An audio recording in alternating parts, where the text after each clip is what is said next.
చంద్రబాబు నాయుడు గారి ఆదేశాల మేరకు మా ప్రియతమ నేత కోవూరు శాసనసభ్యురాలు శ్రీమతి వేమిరెడ్డి ప్రశాంత్ రెడ్డి మేడం గారి సూచన మేరకు ఈరోజు ఈ కార్యక్రమాన్ని ఏర్పాటు చేసుకోవడం, పత్రికా సమావేశం ఏర్పాటు చేసింది. ముందుగా చిన్న విషయం, గత నిన్నటి దినం స్వర్గీయ ప్రధానమంత్రి మన్మోహన్ సింగ్ గారు స్వర్గస్థులైనారు. మరి 7 దినాలు సంతాప దినాలు కార్యక్రమం చేస్తున్నందున ఈరోజు తొలిసారిగా వారి సంతాపాన్ని మనం పాటించి మన పత్రికా సమావేశం ప్రారంభిస్తామని దయచేసి అందరూ కూడా పక్క నిమిషం మౌనం పాటించవలసిందే కూడా కోరుతున్నాం.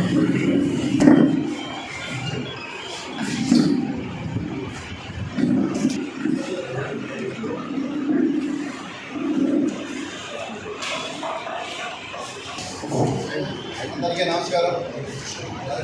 ముందుగానే అనుకున్నాం పత్రికా సమావేశం మా గౌరవ నాయకులు మేడం గారు విషయమే కార్యక్రమం లోపభూయిష్టమైన విద్యుత్ విధానాన్ని ప్రవేశపెట్టింది ఎవరు? ప్రజలపై కోట్ల రూపాయలు దోపిడీ చేసింది ఎవరు? 2000 ఉంటే ఈరోజు 6 లక్షల రూపాయలు, 3-4 లక్షల రూపాయలు. విద్యుత్ పరికరాలు పెంచింది ఎవరు? ట్రాన్స్ఫార్మర్ అంతకంత రేట్లు పెంచింది ఎవరు? ఇష్టం వచ్చిన రీతిలో ప్లాన్ వేసి వినియోగదారుడి దగ్గర దోపిడీ చేసింది మీ ప్రభుత్వం. నీ ఇష్టం వచ్చిన రీతిలో 7 సార్లు పెంచావు. ప్రతి ఒక్క వస్తువుని ఇష్టం వచ్చినట్టు రేటు పెంచావు. ప్రజల్ని దోపిడీ చేశావు. మరి ఈరోజు నంగి మాటలు మాట్లాడుతున్నావే, ఎవరిని మైమర్పరుచాలని? ప్రభుత్వం చేస్తున్న అవినీతి కార్యకలాపాలని, నీవు చేస్తున్నటువంటి దుందుడుకు చర్యల్ని, వ్యవస్థల నాశనాన్ని నిలదీస్తుంటే ప్రజల మైండ్ డైవర్ట్ చేసేదానికి చేస్తున్నావా? నీకు తెలీదా? ఎన్ని కోట్ల రూపాయలు ఈరోజు 9,000 కోట్ల రూపాయలు ఎన్ని ప్రైవేటు ట్రాన్స్ఫార్మర్ విద్యుత్ కొనుగోలుదారులకి ప్రోత్సహించకుండా వాళ్ళని ఆపేసి దొంగ లాలూచి ఒప్పందం చేసుకొని కోట్ల రూపాయలు విద్యుత్ కొనుగోలులో అవినీతి జరిగింది వాస్తవం కాదా? నిన్ను గురించి అంతర్జాతీయంగా మాట్లాడుకుంటున్నారు. ఏ వ్యవస్థను చక్కగట్టావు? ఏ వ్యవస్థలను సక్రమంగా చేశావు? ప్రకృతి వనరులను దోపిడీ చేశావు. విద్యుత్తులో పేదవాడిని కూడా దోపిడీ చేశావు. ప్రతి వారి మీద 1,000 కోట్ల రూపాయల భారంతో 1,000 కోట్ల రూపాయల విద్యుత్ బకాయిలు చేస్తాం. బాధ్యతలు మేము చేస్తాం. ఒక్కటే ఒక ఎగ్జాంపుల్ చెప్తున్నా, వీళ్ళు ఒక్క రోజు కూడా తేడాలే 24 అవర్స్ లోపల చేస్తాం. వికలాంగులు పెట్టుకుని పెంచాం. అలాగే ప్రతి అంశం కూడా యువత భవిష్యత్తు కోసం మేము చేస్తున్నాం. ఈ రాష్ట్ర భవిష్యత్తు కోసం చేస్తున్నాం. ప్రకృతి వనరులు దోపిడీ చేశాను. ఆ వనరుల దోపిడీని ఎలా బాగు చేయాలో, ఎలా రెటిఫై చేసుకోవాలో 1,000 కోట్ల అప్పులు పెట్టేసి ఈరోజు నంగనాశి మాటలు మాట్లాడుతూ ధర్నాలు చేస్తుంటే ప్రజలు గమనిస్తున్నారు. తెలుగుదేశం పార్టీ ఖచ్చితంగా మీకు ఆన్సర్ చేస్తారు. మాటల్ని ప్రజలు నమ్మరాని ఆదేశాల మేరకు నిర్వహించడం జరుగుతూ ఉంది. తెలుగుదేశం పార్టీ ఎప్పుడు కూడా ప్రజలకు జవాబుదారీగా ఉంటుంది. అదేవిధంగా తెలుగుదేశం పార్టీలో ఉండేటువంటి నాయకులందరూ కూడా ప్రజలందరికీ జవాబుదారీగానే వ్యవహరిస్తారు. అపోజిషన్ పార్టీ చేసేటువంటి దానికి సమాధానం చెప్పేదానికి అధికార పార్టీగా తెలుగుదేశం పార్టీ ఉంటుంది. అంతేగాని మీ ఇష్ట ప్రకారం ఇంకా ప్రశాంత్ కిషోర్లో లేకపోతే ఐపాక్ టీంలో మర్చిపోకుండా నోరుందని చెప్పని ఏదో ఒకటి మాట్లాడితే, ప్రతిపక్ష పార్టీగా ఉన్నప్పుడు ఎన్నో పోరాటాలు చేస్తున్నాం, కేసులు పెట్టుకో ఉన్నాం. ఇక్కడికి వచ్చి ఏదో ఒకటి మాట్లాడేస్తే గమ్ముండే పరిస్థితి లేదని మాత్రమే హెచ్చరిస్తూ ఉన్నాం. ఇప్పుడే శాసన్ గారు చెప్పినట్టు ఇంటర్నేషనల్ స్మగ్లర్వి నువ్వు, ఇంటర్నేషనల్ మాఫియాకి గురువువి ఈ జగన్మోహన్ రెడ్డి. ఆయన శిష్య బృందమే ఈరోజు ఉంది. మీ దోపిడీ దేంట్లో లేదో ఒక్కదాన్ని చెప్పగలరా? తినేటువంటి బియ్యం దగ్గర నుంచి, పీల్చేటువంటి గాలి దగ్గర నుంచి, తాగేటువంటి నీళ్ళ దగ్గర నుంచి, లిక్కర్ల దగ్గర నుంచి అన్ని రకాలుగా దోసుకొని వ్యవస్థల్ని సర్వనాశనం చేసి పెట్టారు. విత్తనాలు వేసి పెంచారు. ఏ విత్తనాలు? మాఫియా. వెంటనే వాళ్ళకి రేషన్ కార్డు రద్దు చేశావు, వాళ్ళకు వస్తున్న పెన్షన్ రద్దు చేశావు. నువ్వా ఈరోజు కరెంట్ ఛార్జీల గురించి మాట్లాడేది మేము ప్రశ్నిస్తున్నాం. అంతేకాదు అధికారంలోకి రాకముందు మా నాన్నలాగే నేను పరిపాలిస్తా, డాక్టర్ రాజశేఖర రెడ్డి లాగా పరిపాలిస్తానని చెప్పి రాజశేఖర రెడ్డి గారు ఇచ్చిన రేషన్ కార్డులు కొట్టేసిన ఘనత నీది. రాజశేఖర రెడ్డి గారు నిరుపేదలకు ఇచ్చిన పెన్షన్లు తీసేసిన ఘనత నీది. నువ్వా పిలుపునిచ్చేది ఈరోజు మమ్మల్ని కరెంట్ ఛార్జీల మీద దందా చేయమని? అయ్యా జగన్మోహన్ రెడ్డి గారు, ఆ రోజు నువ్వు గ్రావెల్ మాఫియా చేశావు, ఇసుక మాఫియా చేశావు, భూ కుంభకోణాలు చేశావు.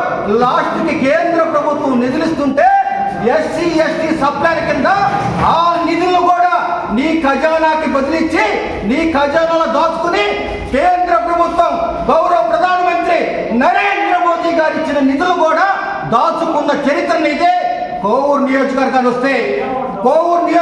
వస్తే 5 మండలాలకి 6 మండలాలకి పుణ్య నదిలైనటువంటి పుణ్య చెరువైనటువంటి కనిగిరి రిజర్వాయర్ కొల్లగొట్టావు. కనిగిరి రిజర్వాయర్ కట్ట కొల్లగొట్టావు. ప్రసన్న కుమార్ రెడ్డి ఆ రోజు గ్రాముల మాఫియాని, ఇసుక మాఫియాని, గ్యావుల దండాన్ని ప్రోత్సహించింది నువ్వు కదా. ఈ రోజు ఏం మొహం పెట్టుకొని వచ్చి మా బుచ్చిరెడ్డిపాళెంలో నువ్వు దండాలు రాస్తారోకలు చేస్తాను ప్రశ్నిస్తున్నాం. కరెంటు ఛార్జీలు పెంచినాయి అన్నా, కరెంటు విద్యుత్ స్తంభాలు వచ్చినాయి అన్నా, విద్యుత్ స్తంభాలు రాకుండా ఎటువంటి ట్రాన్స్ఫర్ లేకుండా గత 5 సంవత్సరాలు కరెంటు బారిన పడే నిరుపేదలు ఇబ్బంది పడుతుంటే ఎన్డీఏ ప్రభుత్వం వచ్చిన తర్వాత కరెంటు స్తంభాలు ఇస్తున్నాం, ట్రాన్స్ఫర్లు ఇస్తున్నాం. కరెంటు విద్యుత్ అధికారులకి అన్ని సౌకర్యాలు కల్పించి నిరుపేదలకి ఏ విధంగా కరెంటు బాగా ఉచితంగా ఇవ్వాలా, నిరుపేదలకి ఏ విధంగా కరెంట్ ఇవ్వాలా, రైతులని నాణ్యమైన కరెంట్ ఇచ్చే విధంగా ప్రోత్సహించాలని చెప్పి ఎన్డీఏ ప్రభుత్వం పనిచేస్తుంది. ఇకనైనా మీరు ఈ ప్రభుత్వాన్ని చూసి బుద్ధి తెచ్చుకొని. నా పేరు చప్పటి శ్రీనివాసరెడ్డి, కోవూరు నియోజకవర్గ జనసేన ఇన్ఛార్జి.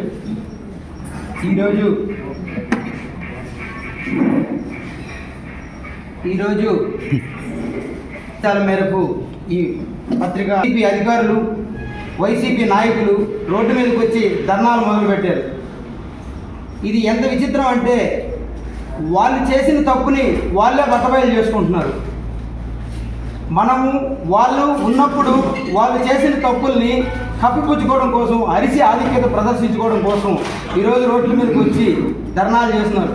చెడుని పెంచి పోషించి 5 ఏళ్ళు పెంచి పోషించారు. ఒక చెడు పెరిగితే దాన్ని తీయడానికి చాలా టైం పడుతుంది.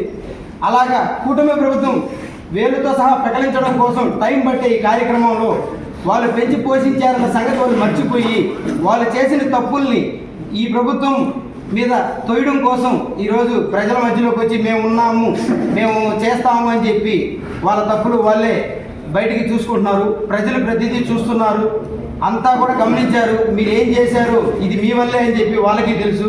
కాబట్టి ఇలాంటి నాటక రోడ్ షోలు ఇవన్నీ మానేసి కూటమి ప్రభుత్వం ప్రజలకి ఎంత మంచి చేయాలో అంత మంచి చేస్తూ ముందుకెళ్తుందని చెప్పి ప్రజలందరికీ కూడా తెలియజేసుకుంటున్నాను.